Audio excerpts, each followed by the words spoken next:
there. I am Keita Adewale, and thank you so much for joining us for My Sister's Couch, a place where you can come and share your testimonies and share what God has done for you and where the Lord has brought you from, and give glory and honor and praise to Him. So My Sister's Couch, this is for conversation. The O is for openness.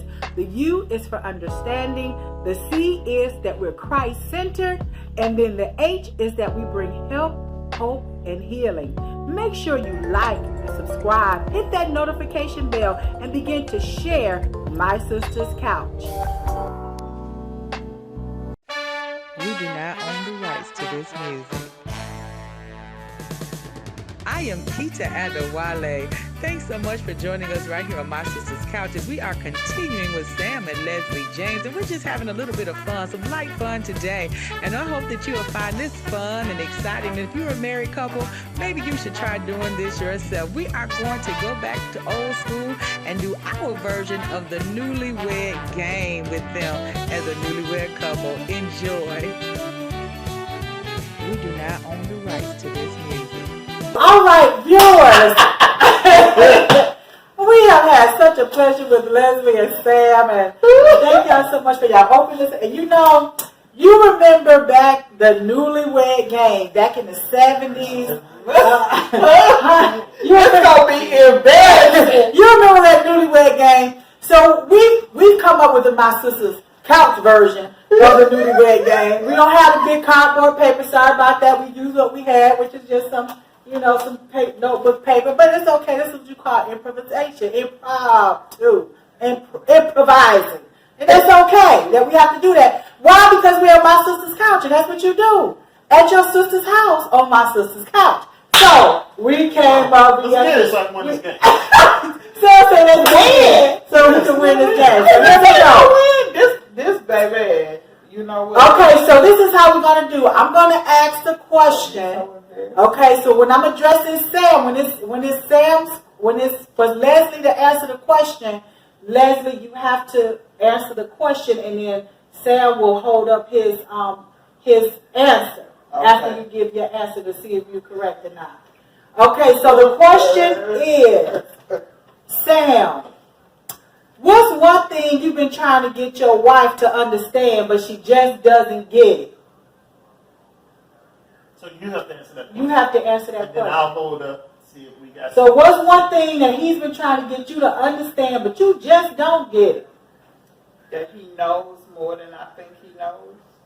He's been trying to get you to understand that he knows more than what he thinks. That I think he that knows. you think he knows. Like Okay. he thinks I think that he doesn't know. What's your answer, Sam? What is it? Well, I can't see. Not to Listen to understand, not to defend.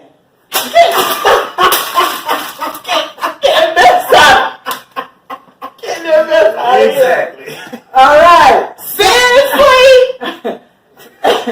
Sam, this is for you to answer.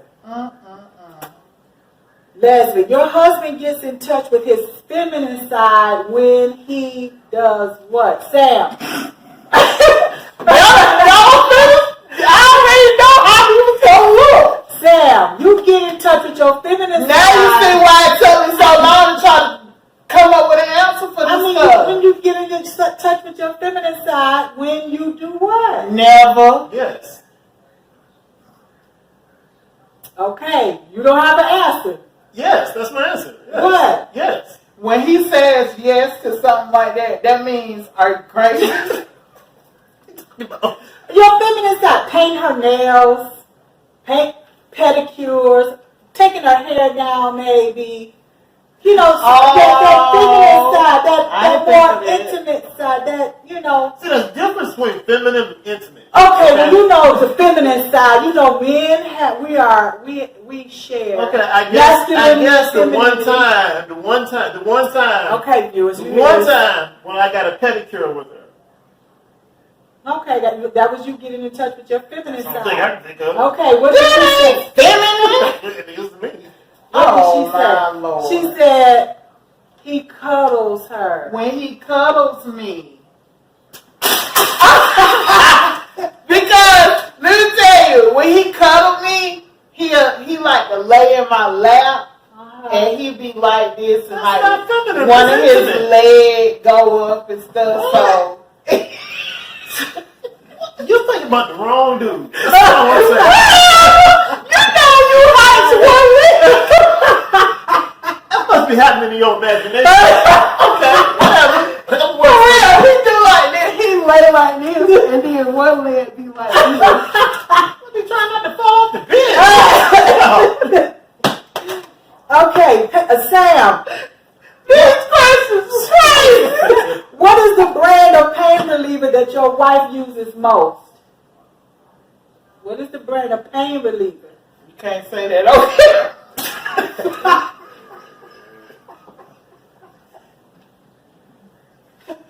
What? What is the brand of Lesbiana, what's the brand of pain reliever you use most? Over the counter. Bare back and body. Oh, yeah! That's what it is. Oh, kids.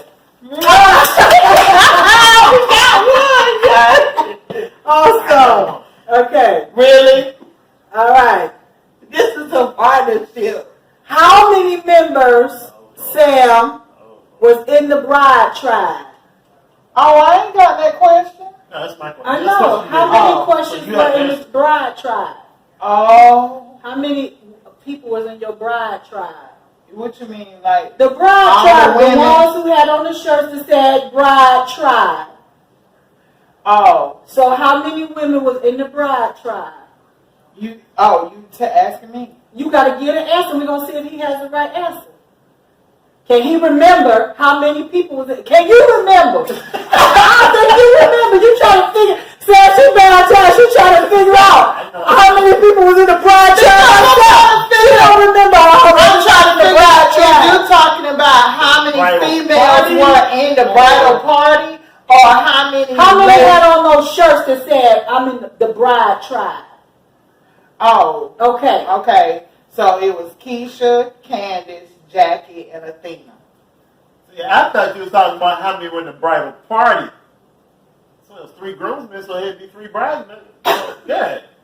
That's what I thought. I said But- bride tribe. I don't know no bride tribe. I don't know. That's what you called it. I ain't do that. Candace did. I didn't know nothing about that So that stuff. question is disregarded then. How about yeah. Okay, we'll disregard that one. All right. And you have to ask the question off the cuff. Oh, I will. But that is true though. It is 3 because Candace, Keisha, and Jackie were like my of honor girls. Okay. Yeah. So what did? So okay, I'll let y'all have that. So Go he ahead, got y'all can have that. There's 15 other ones up there. I don't know why.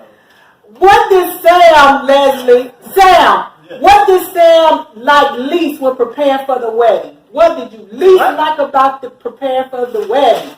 That's her question. Oh, okay. Got you. She got to so answer. you're asking, You got to answer me? it. Uh-huh. Okay, track it. What did what now? What was your least part of preparing for the wedding? What did you least like about that wedding? Preparing for it.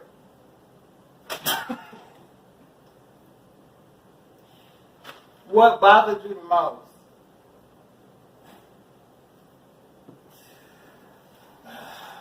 Can't say all of it. No. Wow. You know Sam was. We should have hello. Oh, Ding, ding, ding. the Dude. Who? dude. Oh, you know what? You can't change your answer.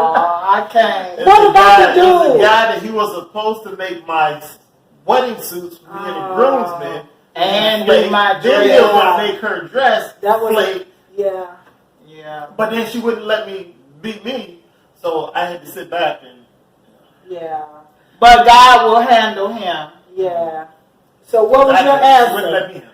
What was your answer? Well, this dude kind of. No, feeling like his opinion didn't matter. No, we can't give that one to him, team.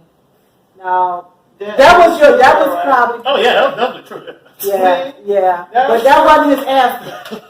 All right. Other than football, Leslie. We both got 2 points. Other than football, Leslie, what is Sam's favorite physical contact sport? Other than football. You got to answer it. I did answer. I mean, Sam, you got to answer it. Yeah. Yeah. Other than football, what's your favorite physical contact sport? That you think is a sport. Grown up time. Do you know that was a real answer? Because some of these questions I got off the real newlywed game, and one of them said whoopee. They said whoopee. What would you say, Les? But you don't play football. What? You watch football. I used to play football. I'm watching now because more. I didn't say whether he played it or not. I said, other than football, what is Sam's favorite physical contact sport? Oh, I'm sorry. What did you put? It's not a sport to me, but wrestling. Well, sometimes people wrestle with making whoopee. So, yay! We got it! Yay! All right. Sam, what is your least favorite dish that Leslie cooks? What? Your least favorite answer. dish. No, Sam. That's the question I had. Right. I got She got an answer. answer. Oh, yeah. You all I know. I'm mixed up right now. I just got threw off with that whoopee answer. That means, what is your least favorite dish that Leslie cooks? What is my least favorite that I cook? No. Sam is What do asking, I like the least that you cook? That's what you asked? what is your least favorite dish that Leslie cooks? But Sam, who got this I point? got no. You got that. I don't have that. Okay. So what would you say, Sam, out of your cooking, one of the least things he liked to eat that you cook? I'm trying to think of something that I cooked.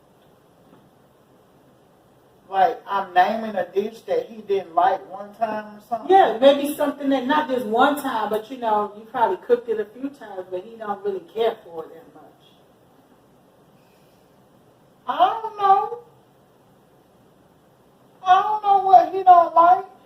So he like everything you cook? As far as I Oh, know. that's your answer? All right. So her answer is Because it's... like,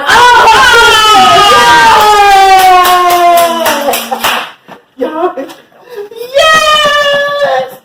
So, wait a minute. So, are you saying that it is something? Because you just said you think I'm stupid. I'm not going to answer that question. Oh, it's nothing. Tell me what you... all right, last question. What is your least favorite? Oh no, we already asked that question. What was the question? Your question. About somebody to date. That's it. Let me have it. All right. What would Sam say was the best date night you've had as a married couple? Oh, married. As a man, married couple, what see- has been the best date night? That's going to... Okay then. See, automatically I was going to say our trip to Jamaica. But Was I don't know y'all if that's married? considered. Yeah. We went Y'all not married. No, married we weren't. yet. Oh, okay. But in the cruise. Was y'all married on the cruise? We had our honeymoon cruise. Okay. And you talking about one single date? Okay, so let's say. I know what his most favorite date is. Okay, well then let's go to the date before marriage then. Maybe that'd be better. What was your best date night? We got to say it at the same time then because Before I marriage? got something that was written down. Yeah, all along. Okay. Yep. The best date night before y'all got married. 1, 2, 3, 4. Birthday. Oh, birthday. Your Yeah. birthday. Okay, yeah, that was a good one. Y'all can't do that! I said a Universal Soul Circus. Oh! That So we was can't give him sweet. that point because he said that was his best day. That And was it your his best day. Because for my birthday, she took me to see King G. Oh, This is awesome. nice. I enjoy it. So as always, we want to thank Leslie and Sam. They have been a great sport. I want you all to look directly in the camera today and just tell our viewers what is the good news. The good news is that God gave me a wonderful husband. I love him. And when God sends you someone special, recognize it. Make sure that you let them know that and show them love and listen to them to understand and not defend. What's the good news? Good news is God doesn't give us what we want. He gives us what we need. May not always be what we plan on, but He knows what He's doing, and He gives us everything we need. Go ahead and sing this. Forever is a long time, and that's how long I love you. That's how long I love you. Forever. What you got to say back, Sam? Thank you.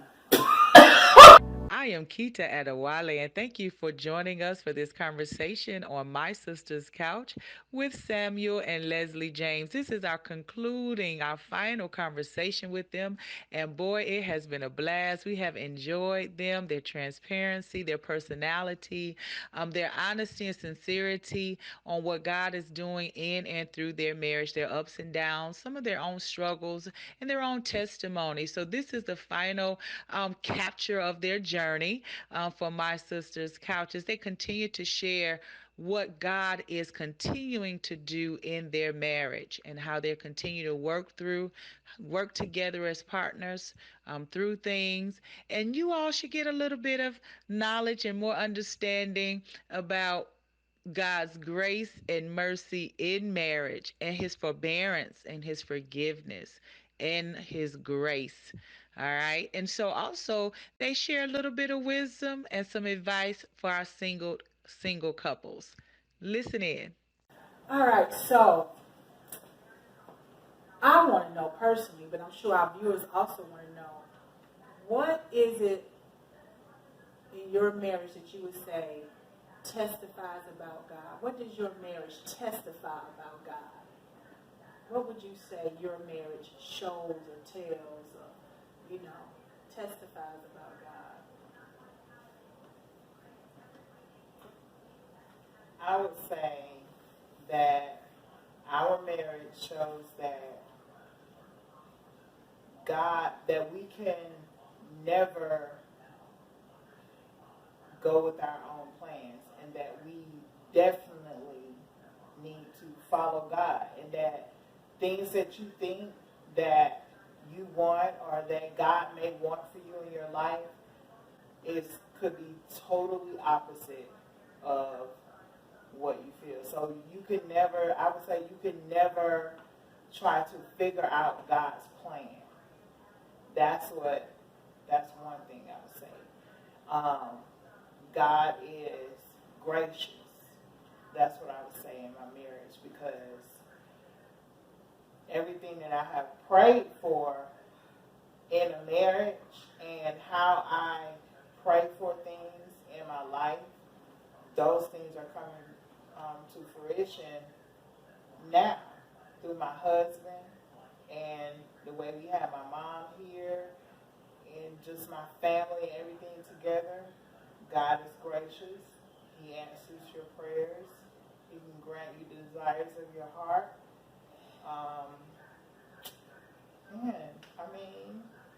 He's loving because He loved me so much that He picked the person for me that I needed and not that I necessarily would have chosen for myself.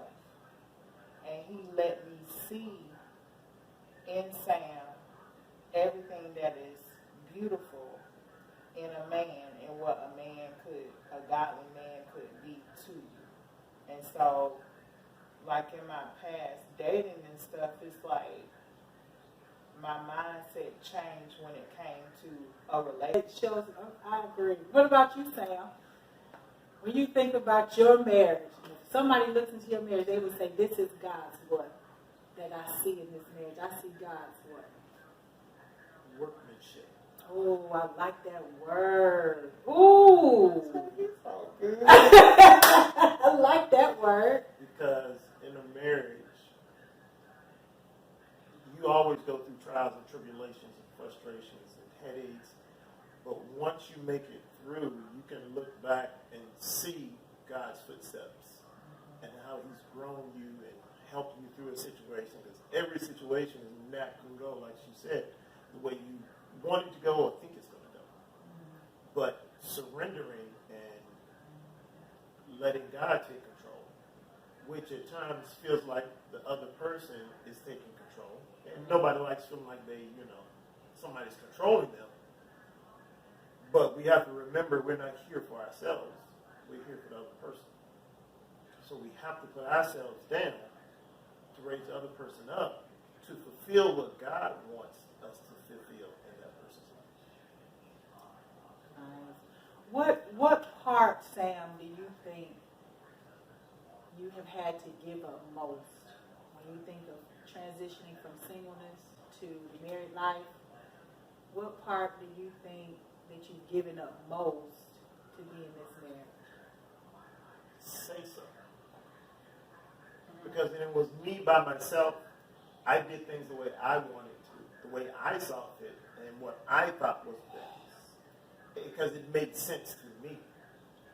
So giving that up when it doesn't make sense to you is a struggle. For me, anyway, I'm speaking for me, it is a struggle. But again, like we just said, once you look back, then you can see the footsteps of God changing your maturity. Mm-hmm. How do you all work through that? Because I know Leslie, like you said before, actually when we went to dinner or lunch, and you talked about being from a family of independent women and being that independent person.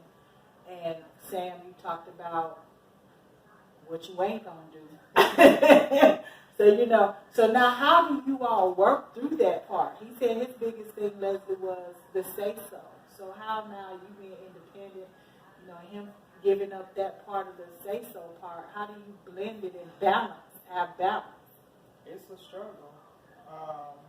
Because the first thing that came to my mind when you asked him that question, I was thinking about myself and I said my voice. That's what came in my head. So we both are struggling right now with having our voice be heard and, yielding to the other person and keeping what's good ahead of our own desires, and just because I said it, I want it done. Just because I said it, I want it done, instead of focusing on that thing that needs to get done. Well, what's the better good for the both of us? So it's like we are learning how to get through that. So, like you said, it's a process. So I don't feel that we have reached that yet to say, okay, this is it. However, there are times when we come together after we've had the hot head moment or whatever, and then we come back together and then we sit down and we, speak to each other in a different manner. So changing our tone,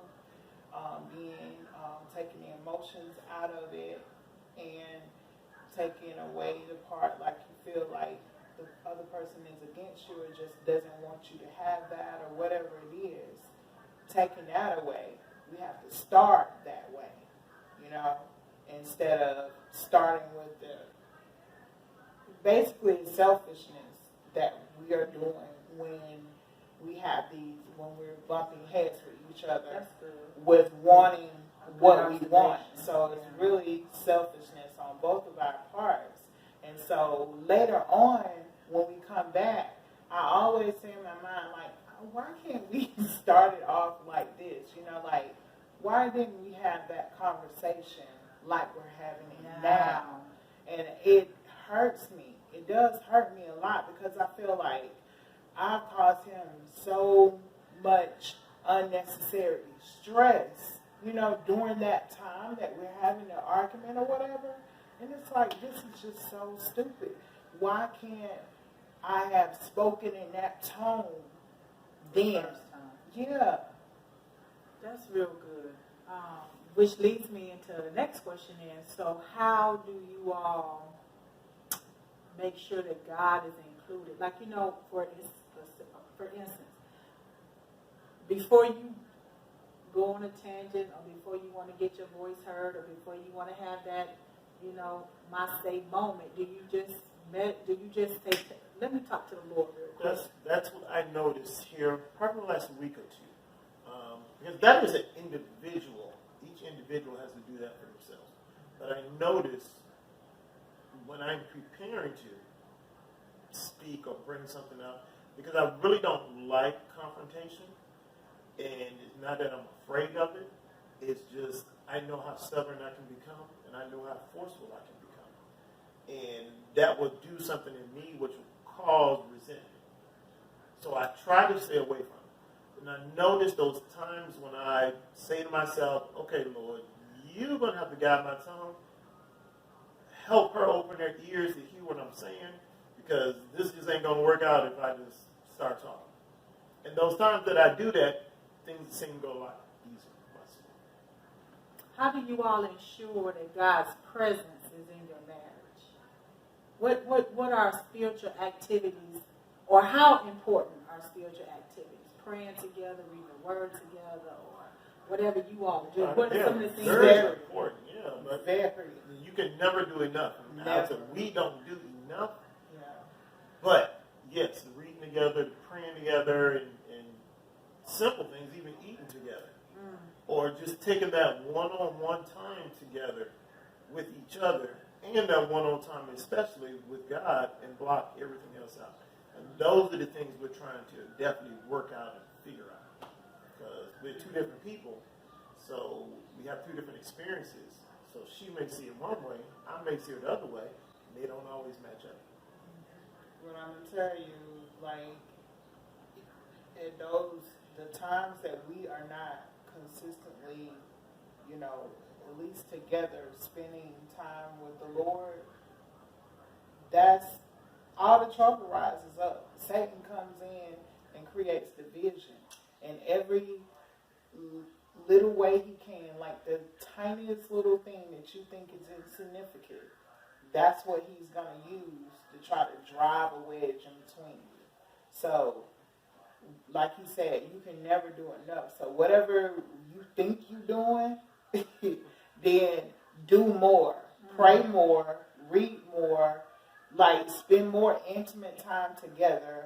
I mean, you just have to, because we've learned that you can't slack off, because like Satan is not slacking off trying to constantly break us up, because like we talked about what we see spiritually in the other person. So these two people are together now, and so we are going to be a force to be reckoned with spiritually, you know, trying to do the things for God's kingdom. So Satan does not want that, and he's not taking no breaks or whatever, trying to keep that from happening. Everything that we could be, he's not taking breaks trying to keep that from happening. So the morning that we don't get up and do our devotion together or whatever, Satan, he's still working. The night that we don't take the time to pray with each other and for each other before we lay our head down on that pillow, Satan's still working. But we done slacked off. So that pushes us back. And who makes up first when y'all have these arguments? We both stubborn. Who's the first? Sam said they're both stubborn. Absolutely. And so who makes up first? Who gives in first? Normally. It depends. There's really no normal. It just depends. You know, I don't know. I'll do something like, I'll say, you want something to eat? And that's your You door. okay? That's your doorway. You need anything? You know, I'll do something like that. And he may, like, try to hold me or something. You know? Need something from the store. Oh, yeah. Need me go get something from you out the other room or something like that. Okay. That's cool. So But we ain't neither one of us gonna sit here and apologize. Okay, I'm sorry. And yeah, Y'all working on that part? That comes later, though. Working. We do it, but it doesn't Eventually. come right then. So after we, weaved our way back to each other, whatever, then it's like later on we'll have, like I was saying, we had a conversation and we talk about the issue that had us mad at each other. Yeah. And then that's where we do our apologies and say how we can do better to try to, work on this. So, because that does show growth. because it's all about and timing. maturity. Because it might not be the right time for me to accept that apology or her to accept that apology. Because right now I just ain't trying to hear it. And so it really is all about timing and listening to that yet still voice in your mind telling you, okay, get over yourself. Yeah, that's true. I only have a few more questions. In your singleness, as you are dating, what advice could you give our single couples who are going through? They say this is who God said my mate is. So we know our flesh rises. I mean, people in love want to make love. And we have to be very careful of, putting ourselves in vulnerable situations. So what advice would you give our single brothers and sisters out there who found they're the one that God has brought to them? And how would you help them, get through that? Not saying, I mean, we've all probably had our own challenges in this arena, in this area. So, what advice would you give our young sisters and brothers, especially by you being the former director of the singles ministry? And how would you advise our single sisters? And then, Sam, I want you to advise, of course, our single brothers of maybe working through that. I know one of the things, first of all, that I have learned over the years is that admit that it's real. Yes. Admit that you have real feelings, real emotions, that this is real, and you just work your best to get God's help to get you through that. But a lot of times I think because we're we're in church and we have this image and a facade, a lot of times we don't be real about what we feel. And, we're here and we don't be real about my flesh is hot. My flesh is weak. I desire you. And to say these things is not wrong in itself. So how now can we have real conversations with real people and say, look, I understand, I've been there, but this is how God helped us. Whether, it was a temptation or not, how do you keep yourself from being in vulnerable situations? Okay, so that's the main thing. Not putting yourself in a situation where there's a possibility where you will get yourself caught up with the other person, because just like Pastor always teaches, if you have the calling for marriage on your life, that means you have the sexual desire, so you're going to want to be with the other person sexually. So what you got to do is limit your time together, by yourselves. It's so easy if you spending time with each other constantly to get yourself in a situation where you're going to sleep with them. You can say in your mind, and most times the females always say, I ain't doing that with him. Mm-hmm. We ain't doing that. And we'll even tell the guy, listen, and you might have been celibate or whatever, abstinent, before you started talking to him for a long, long time. Mm-hmm. However, you get around him, you start spending time with him and everything, then you get feelings, and those feelings are going to want to act, and that's what happens. So you have to discipline yourself. And you got to pray and ask God to help you to control your hormones and your emotions and stuff around this person. Go out on dates outside of the house. Pastor is right about limiting your time that you spend inside somebody's house with them. because that's the setup for family. I'm sure she knows what I'm talking about. I'm telling you, you don't. So, you got to communicate how you feel, what you want, what you think, and that is just the most important. And you have to constantly communicate. Yeah. And I'm going to say to the ladies, like,